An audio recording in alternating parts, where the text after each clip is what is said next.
estado ng buhay ng tao, hindi pantay-pantay. May mga taong nasa itaas, may mga taong nasa ibaba. Ang documentation po namin ngayon is tungkol sa mga taong pulube. Ikaw ba, Trix? Ano na yung mga karanasan mo tungkol sa mga taong pulube? Oo, nung isang beses, naglalakad ako, tapos may nagsabi sa akin na pulupe. Sabi, ate, bahingin ang sesto. Walang yaban naman ang sinabi. Sabi ba naman, malinis ba to? Siya na nga binigyan, siya pa nagalit, nakakainis lang. Ikaw, ano ba masasabi mo na kung tumatawa dyan? Ano masasabi mo doon? Nainis ka ba minsan? Pag mga ganon? Hindi naman naiinis. Pero kayo, aminin nyo, nag-aalinlangan din kayong bigyan sila ng limos, di ba? Kasi may mga iba dyan, mga bata na kung saan lang nila iginagasta yung pera nila sa mga drugs, kaya di ba? So, ayan. Alamin na po natin yung mga posibleng maging karanasan ng isang pulube. Let's go!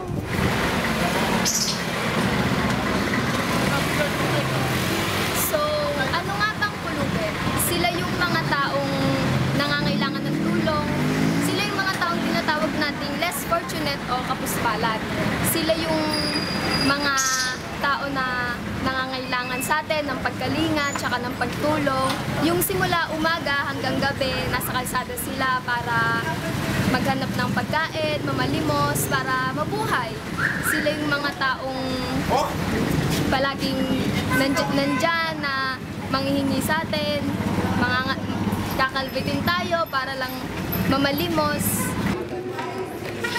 So, ayan. Ginagawa po namin ang documentation na to para po malaman natin kung ano yung mga trato ng mga tao sa isang pulube sa loob ng isang oras. So, titignan po natin dito kung makakalikom kami ng 20 pesos. So, andito na po tayo ngayon. Kasama ko na po si Regine Peñaranda. Hi, Reg! Hi! Siya po yung magpapanggap na pulube. So, namnamin niyo na ang kanyang, ayaw ko sabihin to, pero magandang mukha. Dahil mamaya, madudumiso na yan. Ha, ha, ha. Nakintab daw. Ha? Tingnan mo sa mukha niya. Ganyan naman yung mga pulube. Ay, baliw. Uling kasi. Ay, pagbaliw kasi, nag-make-up. Ayos naman. Dumihan mo ah. Itis niyo yung buhok. Oo, yung ganon. Suklay. Ay, sorry. Ba't ganto?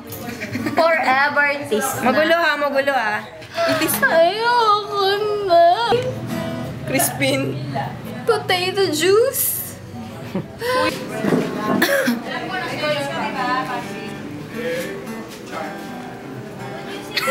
Ayan. Masaya ka naman sa ginagawa. Mukha ba ako masaya nito? Masaya ba ako nito? Masaya? Tama, ako saya, di ba? Alam mo, gano'n tama yun. Masaya ko nito, masaya ako. Baliw.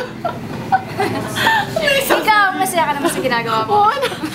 Masaya tayo. Sorry. Sabi niya lang, baliw ako.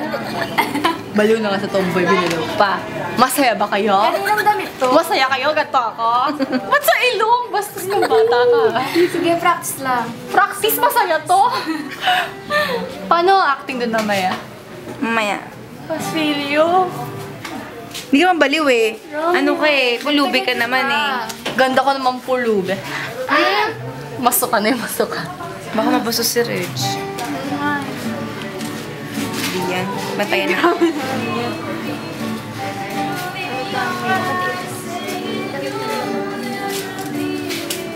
Kapag, Ano ba? kapag, diretso. Kalat. May uling ba kayo? Play. Wali. Line. Ay, na yun. Sige, sige.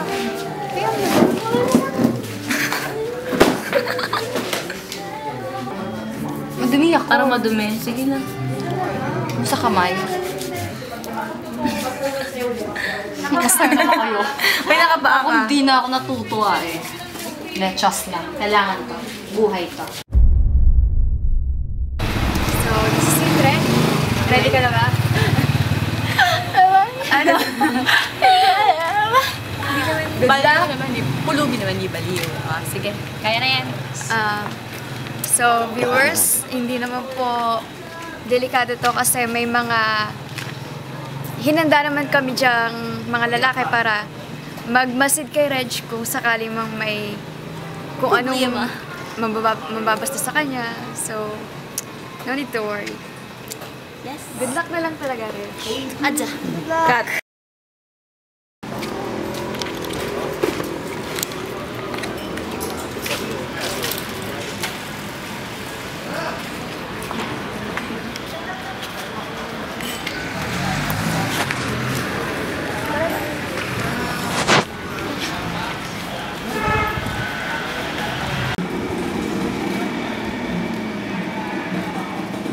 Lalakad ka, dito ka sa... Ano ba? Bye! Ingat ka.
Opo, opo.